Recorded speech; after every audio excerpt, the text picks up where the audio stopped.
Hi friends, அஸ்ஸலாமு அலைக்கும். இன்றைக்கி நான் உங்களுக்கு காட்ட போகிறேன் ப்ரான்ஸ் பஜ்ஜி எப்படி செய்கிறேன்ற ரெசிபி. என்னோடய சேனலை நீங்கள் சப்ஸ்கிரைப் பண்ணாட்டி டக்குன்னு சப்ஸ்கிரைப் பண்ணி கொண்டு வாங்க. வீடியோவை ஸ்கிப் பண்ணாமல் பாருங்கள். நீங்களும் ப்ரான்ஸ் பஜ்ஜி செஞ்சு டேஸ்ட்டாக சாப்பிடுங்க. வாங்க ஃப்ரெண்ட்ஸ், நாங்கள் இப்போ வீடியோவுக்கு போவோம்.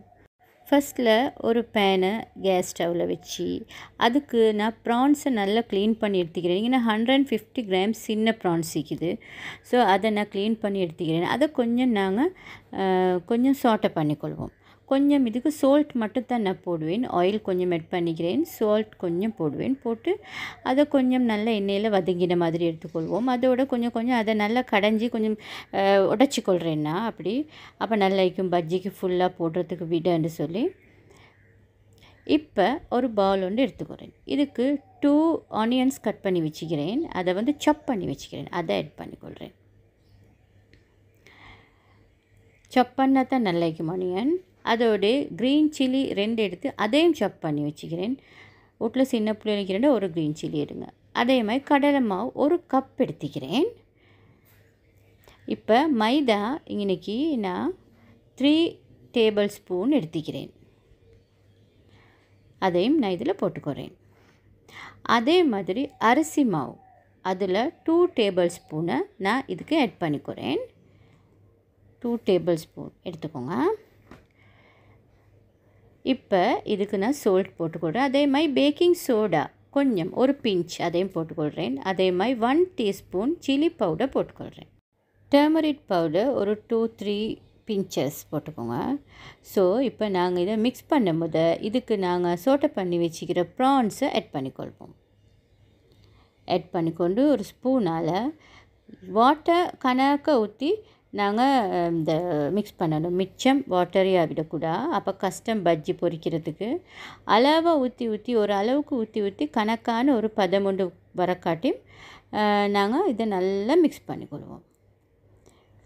இப்போ பாருங்கள், நான் மிச்சம் வாட்டர் ஆட் பண்ணலை. சரியாக எனக்கு ஒரு 1/2 கப் வாட்டர் மட்டுக்கு தான் போச்சு. நான் ஸ்பூனாலே தான் மிக்ஸ் பண்ணினேன்.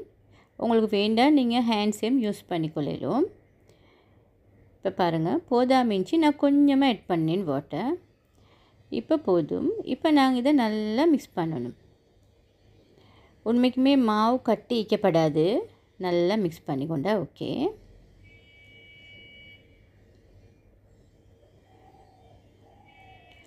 அதோடைய ஒரு சின்ன ஸ்பூனோடு தான் நான் இப்போ யூஸ் பண்ணுறேன் பஜ்ஜி போட. ஒரு கடாய்க்கு ஆயில் வச்சு அதில் இந்த சின்ன ஸ்பூனால் எடுத்து போட்டால் பஜ்ஜி நல்ல டேஸ்ட்டாகும். பெரிய ஸ்பூனால் எடுத்து போட்டால் உள்ளுக்கு சம்டைம்ஸ் வேவாது. கேஸ் ஃப்ளேம் மீடியமாக வச்சுக்கொள்ளுங்க, இல்லாட்டி உள்ளுக்கு வேவாது. ஸோ நல்லா இப்படி பிரட்டி நல்லா நாங்கள் ஃப்ரை பண்ணணும். ஃப்ரை பண்ணி எடுத்துக்கொண்டா பஜ்ஜி ரெடி. இப்போ ஓகே. இப்போ மீதமுள்ள பஜ்ஜியையும் நான் இதே மாதிரி ஃப்ரை பண்ணிக்கிறேன். உண்மைக்குமே பஜ்ஜி ஒரு நல்ல ஸ்நாக் உண்டு.